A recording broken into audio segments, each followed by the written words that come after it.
ओम अस्य श्री पंचमुख हनुमत्कवच मंत्रस्य ब्रह्मा ऋषिः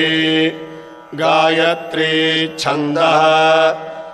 पंचमुख विराट हनुमान् देवता ह्रीं बीजं श्रीं शक्तिः क्रौं कीलकं क्रूं कवचम्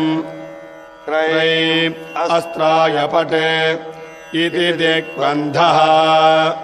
श्रीगरुड उवाच अथ ध्यानं प्रवक्ष्यामि शृणु सर्वाङ्गसुन्दरी यत्कृतं देवदेवेन ध्यानं हनुमतः प्रियम् पञ्चवक्त्रं महाभीमम् त्रिपञ्चनयनैर्युतम्